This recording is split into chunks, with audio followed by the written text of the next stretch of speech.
রাজধানীর জলশিরি আবাসনে চলছে বাফুফের কার্যনির্বাহী কমিটির সভা। সেখানে আছেন সহকর্মী নাসিফ শুভ, সরাসরি যোগ দিচ্ছেন তিনি। শুভ, বাফুফের নতুন কমিটির চতুর্থ সভায় আজ কি এজেন্ডা উঠে আসবে, বিস্তারিত আমাদেরকে জানান। তারা যেমনটি আপনি বলছিলেন যে জলশিরি আবাসনে IM10 অ্যারেনায় কিন্তু বাফুফের চতুর্থ কার্যনির্বাহী সভা কিন্তু চলছে। সকালেই কিন্তু আমাদের বাফুফের যে সভাপতি তাবিদ আওয়াল তিনি কিন্তু উপস্থিত হয়েছেন এবং সেই সাথে অন্যান্য যে সদস্যরা রয়েছেন তারা কিন্তু সকলেই উপস্থিত হয়েছেন এবং সকাল 10টা নাগাদ কিন্তু এই সভা কিন্তু শুরু হয়েছে এবং এখন নাগাদ কিন্তু সেগুলো চলছে। তো মূল এজেন্ডা হিসেবে কিন্তু ফুটসাল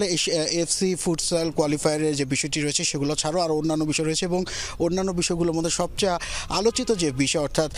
সমিত সোম কিন্তু আমরা জানি যে কিছুদিন আগেই তিনি সবুজ সংকেত পেয়েছেন লাল সবুজের হয়ে খেলার জন্য এবং সেই বিষয়টাতে আসলে কবে নাগাদ সমিত সোম আসবেন এবং তার ক্লাবের সাথে যোগাযোগ করে কবে নাগাদ তাকে পাওয়া যাবে সে বিষয় কিন্তু আজকের এই বিষয়টাতে এজেন্ডাতে থাকছে এবং সেই সাথে কিন্তু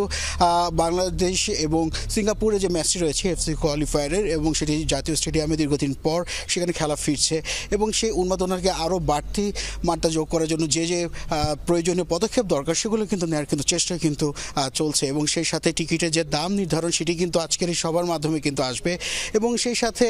প্রথমবারের মতো কিন্তু পুরো যে টিকিট সিস্টেম অর্থাৎ বিক্রয় যে বিষয়টি রয়েছে টিকিটের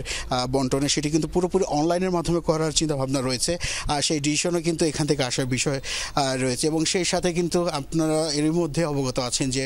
কিউবা মিচেল সহ ফাহমিদুল্লাহ যে বিষয়টি রয়েছে তারা আসবেন কিনা কিংবা কবে নাগাদ তারা শুরু করবেন ক্যাম্প এবং সেই সাথে হ্যাভিয়ার ক্যাবরের সাথে যে সমস্ত আলোচনা হয়েছে সে প্রেক্ষিতে কবে নাগাদ তাদেরকে দেখা যেতে পারে সেই বিষয়গুলো নিয়েও কিন্তু আলোচনা থাকবে। তো সব মিলিয়ে কিন্তু বেশ কয়েকটি এজেন্ডা কিন্তু আজকের এই সভার মধ্যে রয়েছে এবং সবশেষ যে বিষয়টি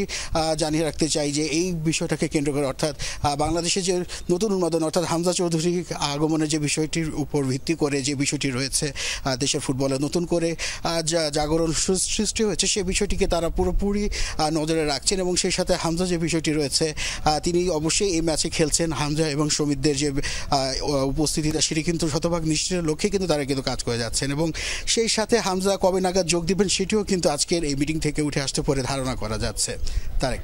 শুভ, আপনাকে অসংখ্য ধন্যবাদ।